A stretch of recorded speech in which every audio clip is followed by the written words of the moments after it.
A maker or a taker? Are you in the 1% or the 99%? Conservatives and liberals agree the economy is broken, but for different reasons. First, put on your blue-tinted glasses for the liberal view, if you will. Corporate profits as a share of the economy are surging, up 114% over the past 20 years. But workers don't share that trend. Worker pay is down nearly 5% over the same period. All right, now put on your red-tinted glasses for the conservative view.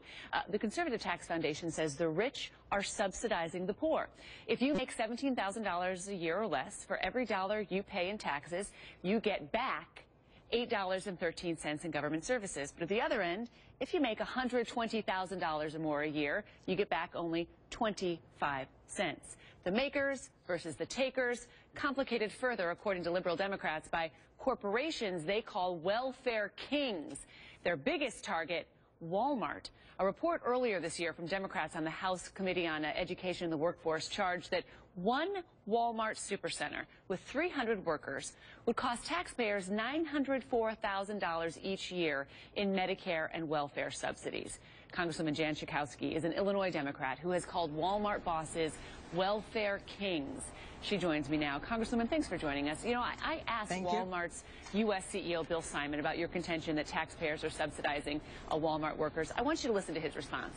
The Congresswoman has her perspective, and it comes from an angle that is misinformed completely, but not completely, but in part by the groups that are feeding her the information. Like what? You mean pro-union groups? Yes. Mm-hmm.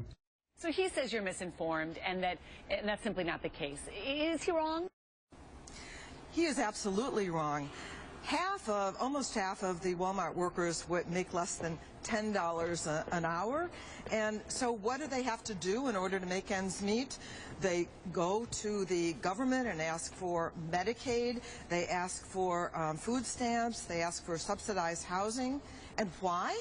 Because they are paid poverty wages by the largest private employer in the country. So yes, let's talk about the makers and the takers. It seems to me that Walmart is benefiting by having the government, having taxpayers subsidize their workers that they pay an unfair wage to. So their average wage, they point out, is is higher than the minimum wage, and that they pay above average wages for the retail industry. They also like to point out they provide an opportunity to rise up and build a career. So here's let me just say, no, their only claim is for full-time workers that they pay above the minimum wage. But it is not always true for their increasing numbers of part-time and temp workers who are not allowed to work full-time. They'd like to and get a higher wage. And so they're relying more and more on people that they can pay well less than So that's Walmart. So what can you do about it? I mean, you can try to push for a higher minimum wage, right? Yes. How can you do something? What can Washington do about it? Because I'll be honest with you, Congresswoman, there's not a lot of faith in getting anything done out of Washington these days.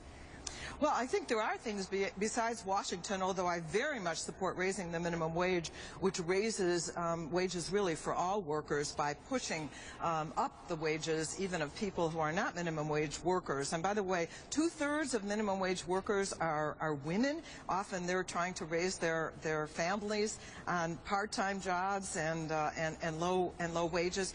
I think the answer is really, I've been working with unions that are trying to help organize workers and demand of Walmart $25,000 a year, a very modest, barely a living wage. Congresswoman Jan Schakowsky, thanks for joining us. And if you want to see more of our interview, our interview with Bill Simon, who addresses the minimum wage issue, among others, you can head to our website, cnn.com/yourmoney. Thank you.